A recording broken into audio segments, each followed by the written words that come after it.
Okay, so here's our chart for Thursday, October 26th. I clocked it at 4 a.m. to get the first time that the moon enters Aries.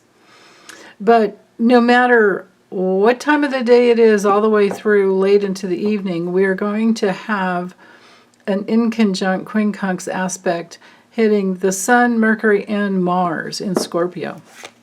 So the quincunx inconjunct is a 150-degree aspect that creates the need for adjustments. So what we are adjusting to with the moon in Aries is something new, something that we want to start, is, initiating something and being a little more courageous and daring, which is good, asserting ourselves, trusting our instincts, just moving forward with your being. And it's always good to do that, but then we're also looking, or there's other things going on with all that Scorpio energy there. And the best way to use the energy, that's what I'm always looking for, would be to refine something that you've been developing.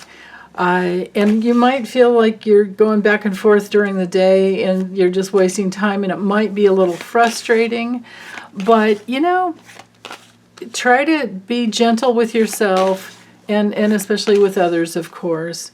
Do your best to think in terms of putting final touches on things or just trying things out and not worrying so much about things being perfect or getting them done. Aries is about sometimes taking 2 steps forward and then 1 step back because it's cardinal energy. But it's bumping up against fixed energy of Scorpio that it's good for transformation. It's good for creating something that, even though you're going back and forth through conflicts sometimes, it's good for redefining what it is that you're working on. And it's good, really, really good energy for working on ourselves. So let's see. Let's look at the cards here. Yeah, let me move this up just a little bit. Come on. There we go. Page of Pentacles, 9 of Swords, and 6 of Pentacles. So, like I was saying, it looks like it's a little trickier in the morning, and then things come together later in the evening. Page of Pentacles reversed might just be that there's some news that comes through that makes us, what's that old song? Things that make you go, Could be something like that. It could have you feeling in the morning, maybe there's some distractions. Or maybe you just don't feel like doing anything. And if you don't have to, don't. Because it looks like it'll get much better later on in the day. Now, it might be that you wake up with a headache.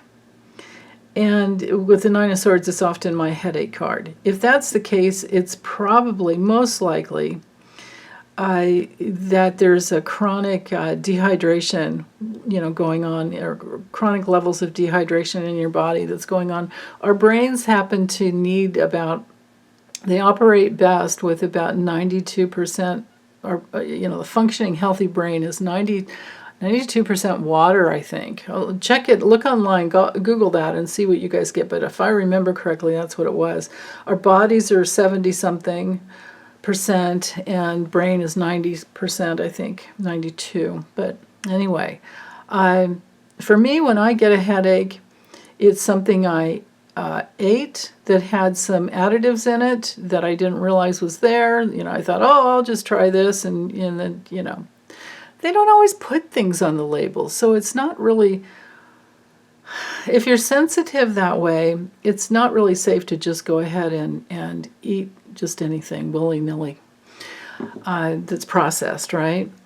So, but for me, if I wake up with or if there's at least a little bit of headache that I'm feeling in the middle of the night, I just chug a bunch of water, even though I know I'm going to have to get up and pee again.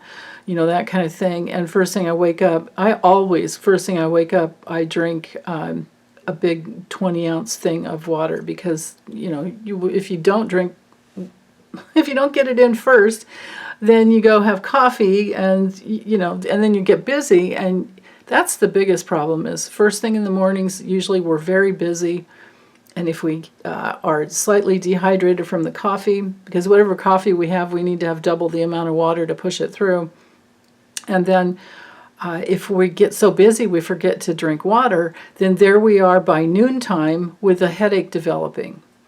So just make sure you're hydrated. If you've been one of those people who are trying to, who've been, addicted to any sodas that have caffeine in them, or any caffeinated other drinks, this might be the thing that's hard to give up. So, but you can do it. You can do it.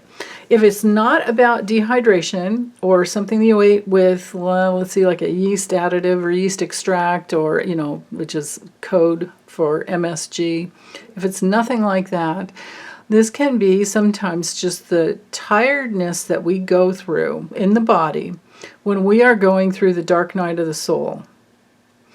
And that's because, when you're opening up, when you're expanding your consciousness as to what really happened in the past, what you've brought in this lifetime to heal, and you're working on it, to breathe new consciousness in, new life. You take in more life every time you're working and healing.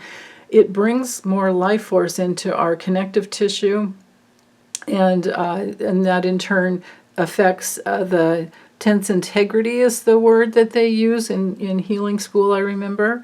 I think it was Winnicott. I can't remember. Yeah, I'm pretty sure it was Winnicott that came up with that term. But the connective tissue determines how the muscles are, whether they're kind of pliable or whether they're just tense. So if we grew up in a home with trauma when we were little, we are going to have tension in our connective tissue. And part of the healing process is to relax and get out of anxiety. And every bit of that we do heals the body, and it brings in much, much more flow into the body. It balances out. I'm not reading this card traditionally. With these other two cards, what I'm seeing is that this has to do with balancing out the life force in the body so that it nourishes you in a way that you haven't maybe experienced before. Because there's so much to do about the body, well, and money when it comes to the pentacles. Another way we could be looking at this would be if you're worried about money, then of course that'll keep you up at night. So do your best to do the best you can during the day to work on getting more money in, little odd jobs or whatever it is that you're needing. Or maybe you're worried about people who need, who have needs and they're going unmet. Those kinds of things can keep us up at night too. So, but it doesn't help to worry about people. What does help them is to just send them lots of abundance in coming from your heart. Donate whatever you can, and give yourself all of that as well too. Lighten up on yourself. Don't think harshly of yourself. Listen to your self-talk and make sure there's no negative self-talk in there.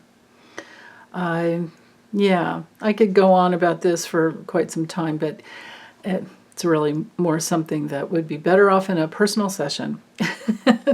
So anyway, I'm going to get this uploaded and wish you all the best. Okay, bye you guys.